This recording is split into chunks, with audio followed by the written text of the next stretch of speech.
Hello everyone. आज के इस वीडियो में हम लोग चर्चा करते हैं वायुमंडल के संगठन और संरचना पर। तो आइए हम लोग देखते हैं कि वायुमंडल क्या है। वायुमंडल, जैसा कि आप देख रहे हैं कि वायुमंडल पृथ्वी के गैसीय आवरण को ही वायुमंडल कहा जाता है। इसका मतलब ये है कि पृथ्वी का जो पृथ्वी के ऊपर जो, जैसे मान लीजिए पृथ्वी है, इसके ऊपर जो एक गैसों का एक परत होती है, इसी को वायुमंडल कहा जाता है। अब आइए देखते हैं इसके संगठन के बारे में। संगठन में क्या कहते हैं।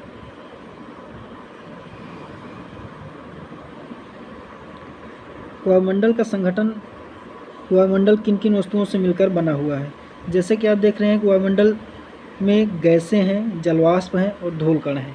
ठीक, अब इन गैसों और जलवाष्प और धूलकण, जलवाष्प आप जानते हैं जलवाष्प क्या है, कि जलवाष्प जो आपके जल है, जब यही गैसीय फॉर्मेट में आता है तो इसी को जलवाष्प कहा जाता है। धूलकण जो वायुमंडल में विभिन्न प्रकार के पार्टिकल्स आपके घूम रहे हैं, जैसे वो चट्टानों के टुकड़े हुए, धुएं के कण हुए, आज सारे जो घूम रहे हैं वो आपके क्या हैं, धूलकण हैं।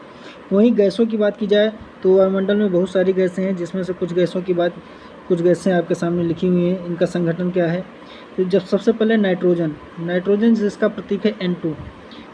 इसका आयतन है 78.088% और इसकी टोटल कुल भार का 75.527% भार ये अकेले ग्रहण करता है।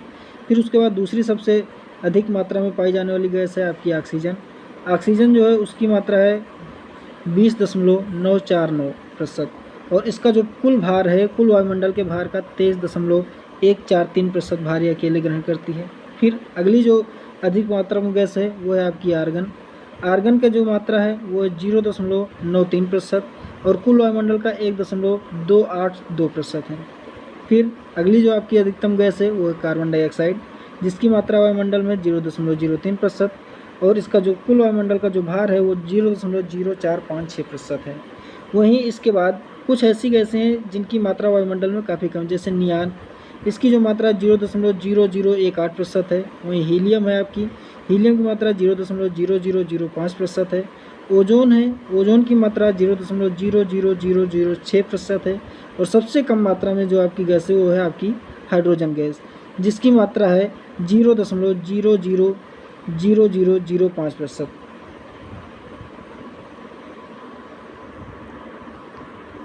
अब बात करते हैं वायुमंडल की संरचना की।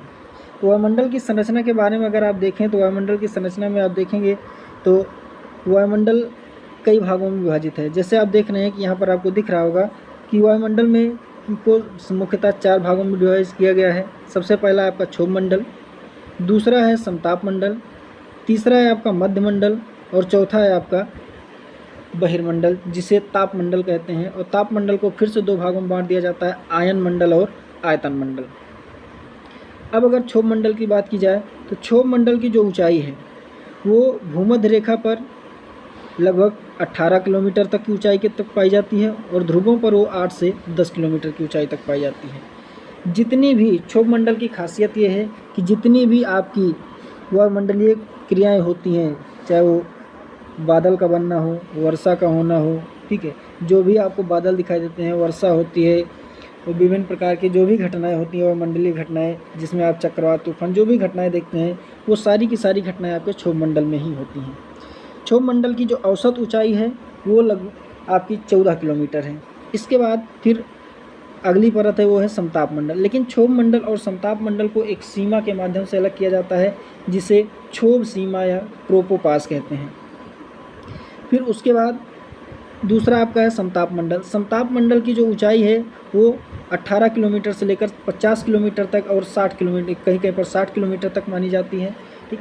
जिसके निचले भाग में आपकी ओजोन परत पाई जाती है, जिसकी जो अधिकतम सांद्रता है वो 15 से 35 किलोमीटर के बीच में ऊंचाई तक पाई जाती है। उसके ऊपरी वाले भाग में आपका तापमान स्थिर रहता है। अब अगर तापमान की बात की जाए तो ओजोन गैस की परत जहाँ तक पाई जाती है वहाँ तक इसमें तापमान में वृद्धि होती है। उसके बाद फिर तापमान समताप बना रहता है। फिर समताप मंडल के ऊपर आप जब चलते हैं तो आपका अगला है मध्य मंडल। जो समताप मंडल और मध्य मंडल को अलग करने वाली जो सीमा है उसे समताप सीमा कहते हैं। समताप सीमा के माध्यम से दोनों मंडलों को अलग किया जाता है। फिर आपका जो मध्यमंडल है, इसमें विभिन्न प्रकार की रासायनिक क्रियाएं होती हैं, इन्हीं रासायनिक क्रियाओं के कारण ही इसे कीमोस्फीयर नाम दिया जाता है। ठीक, अब फिर बात करते हैं मध्यमंडल की ऊंचाई की। तो मध्यमंडल की जो ऊंचाई है वो 60 से 80 किलोमीटर के बीच में पाई जाती है। ठीक, फिर अगला जो आपका वायुमंडलीय परत है वो है आपका तापमंडल। अब तापमंडल को फिर से दो भागों में बांटा जाता है, एक है आयन मंडल, दूसरा है आयतन मंडल या बहिर्मंडल। अब आप देख रहे होंगे मध्यमंडल और तापमंडल के बीच में एक सीमा बन रही है जिसे मेसोपॉज या मध्य सीमा कहते हैं। फिर आपके आयन मंडल की बात की जाए तो आयन मंडल में को आयन मंडल क्यों कहा जाता है? क्योंकि यहाँ पर आप देख रहे होंगे गैसें जो हैं आपकी आयनित रूप में प्लस और माइनस में पाई जा रही हैं। ठीक, यहाँ पर जितनी भी गैसें हैं वो आयनित रूप में प्लस और माइनस के फॉर्म में पाई जाती हैं। अब आपके आयन मंडल को देखिए विभिन्न परतों में विभाजित किया जाता है, जिसमें से डी परत, E1 परत, विशिष्ट E परत, E2 परत, F1 परत, F2 परत और G परत। इसका मतलब ये है कि जो आपकी डी परत है इससे आपकी रेडियो तरंगों का वापस किया जाता है और इसमें आपकी भारी रेडियो तरंगें वापस होती हैं। फिर उसके बाद जिसे दीर्घ रेडियो तरंगें भी कहा जाता है। आपकी जो E1 परत है इसे मध्यम एवं लघु तरंगें वापस की जाती हैं। विशिष्ट E परत जो है ये कभी कभी जब कोई उल्कापिंड इसमें वायुमंडल में प्रवेश करता है तो उसके कारण इसका निर्माण हो जाता है। जो आपकी E2 परत है, E2 परत से सूक्ष्म तरंगों को वापस किया जाता है। F1 और F2 परत को सम्मिलित रूप से अपलीटन परत के नाम से जाना जाता है। ठीक, G परत जो है आपकी वो सबसे अधिक ऊंचाई पर पाई जाती है। इसकी जो ऊंचाई है मैक्सिमम ऊंचाई लगभग 400 किलोमीटर की ऊंचाई तक पाई जाती है। और इसके बाहर वायुमंडल अपने मैक्सिमम ऊंचाई तक, जहाँ तक वायुमंडल में गैसें पाई जाती हैं, उसको बहिर्मंडल के नाम से जाना जाता है। तो दोस्तों ये रहा आज का हम लोग, जिसमें हम लोगों ने देखा कि वायुमंडल का संगठन क्या है और संरचना क्या है। अब आगे देखते हैं सामान्य ताप ह्रास दर। ठीक, सामान्य ताप ह्रास दर का मतलब क्या है? देखिए, क्षोभ मंडल में जैसे जैसे आप ऊंचाई के साथ ऊपर बढ़ते हैं तापमान में कमी होती जाती है, और ये तापमान में जो होने वाली कमी है वो एक निश्चित दर से होती है। जैसे जैसे आप 1 किलोमीटर की ऊंचाई पर जाएंगे, जिसे 1000 मीटर भी कहा जाता है। ठीक, आप 1000 मीटर की ऊंचाई पर जैसे जैसे बढ़ेंगे वैसे वैसे 6.5 डिग्री सेंटीग्रेड तापमान घटता जाता है। इसी को सामान्य ताप ह्रास दर कहते हैं। इसके बाद एक शब्द आता है तापमान व्युत्क्रमणता। तापमान व्युत्क्रमणता क्या है? तो जब आप सामान्यता होता क्या है कि ऊंचाई के साथ तापमान में कमी होती है, लेकिन कभी कभी कुछ घटनाएं ऐसी हो जाती हैं जिससे ऊंचाई में वृद्धि के साथ तापमान में भी वृद्धि होने लगती है। इसे ही तापमान व्युत्क्रमणता कहा जाता है। ठीक, इसके बाद देखिए आपका क्षोभ मंडल के बारे में भी लिखा गया है। और क्षोभ मंडल के बाद जैसे वायुमंडल की निचली परत है, औसत ऊंचाई 14 किलोमीटर है, भूमध्य रेखा पर इसकी ऊंचाई 18 किलोमीटर है, ध्रुवों पर ऊंचाई 8 से 10 किलोमीटर। इसके बारे में आपको अभी बताया गया। और समस्त मौसमी घटनाएं इसी मंडल में ही होती हैं। दूसरा आपका लिखा गया है समताप मंडल। समताप मंडल की जो ऊंचाई है वो क्षोभ सीमा से लगभग 50 किलोमीटर तक है। कुछ विद्वान इसे 50 से 55 किलोमीटर तक मानते हैं।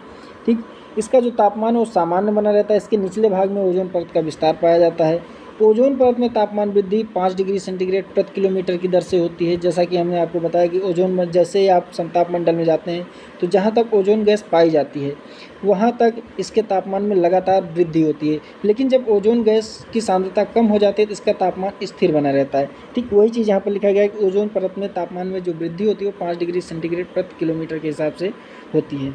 फिर इसके बाद जो आप कभी कभी देखते होंगे बहुत ऊंचाई पर जो बादल बनते हैं जिन्हें मुक्ताब में कहा जाता है, जिनमें वर्षा करने की क्षमता नहीं होती है, तो ये कभी कभी समताप मंडल में इनका निर्माण हो जाता है। ठीक, उसके बाद आपका मध्यमंडल। मध्यमंडल क्या है? वो समताप सीमा के ऊपर की ऊंचाई ऊपर पाया जाता है, जिसकी ऊंचाई आप 60 किलोमीटर की ऊंचाई तक होती है। आपको बताया भी है कि इस रासायनिक क्रियाओं की प्रधानता कारण इसे केमोस्फीयर कहा जाता है। फिर उसके बाद अगला है आपका आयन मंडल। आयन मंडल में जो मेसोपास के ऊपर इसकी जो ऊंचाई है वो 400 किलोमीटर तक, कुछ विद्वानों के द्वारा ये लगभग 1000 किलोमीटर तक मानी जाती है। और इसमें ऊंचाई के साथ तापमान में वृद्धि होती है। जैसे जैसे आप ऊंचाई पर बढ़ते जाएंगे इसके तापमान में वृद्धि हो जाती है। हमने आपको ये भी बताया कि गैसें यहाँ पर आयनित रूप में पाई जाती हैं। तो यहाँ पर वो सारी चीज़ें लिखी हैं। जैसे डी परत में क्या है, दीर्घ रेडियो तरंगों का परावर्तन होता है और सूर्यास्त के साथ समाप्त हो जाती है। ई परत क्या है, मध्यम तथा लघु रेडियो तरंगों का परावर्तन होता है, सूर्यास्त के साथ समाप्त हो जाती है।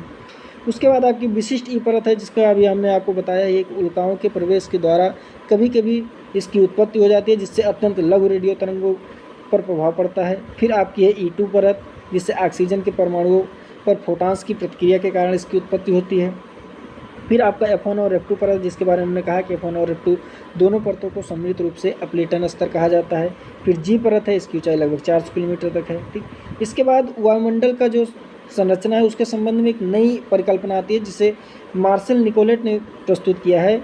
इन्होंने वायुमंडल को 2 ही भागों में विभाजित किया है। एक भाग है आपका सममंडल, दूसरा है विषममंडल। सममंडल की जो ऊंचाई है वो पृथ्वी के जो समुद्र तल से 90 किलोमीटर की ऊंचाई तक है।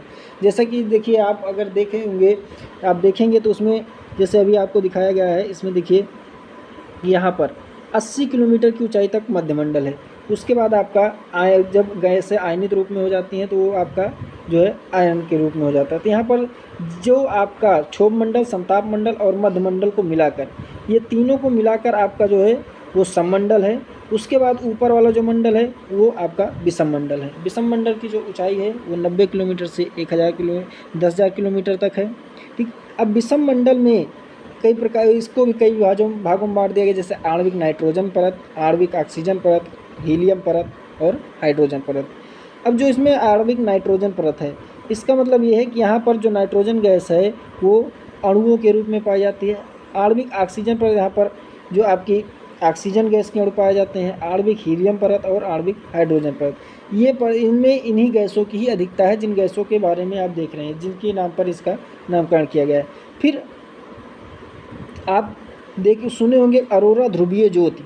अरोरा ध्रुवीय ज्योति क्या है? कभी कभी जब आप ध्रुवों की ओर रहेंगे तो वहाँ पर आसमान में एक चमकती हुई रोशनी प्रतीत होती है, उसी को अरोरा ध्रुवीय ज्योति कहा जाता है।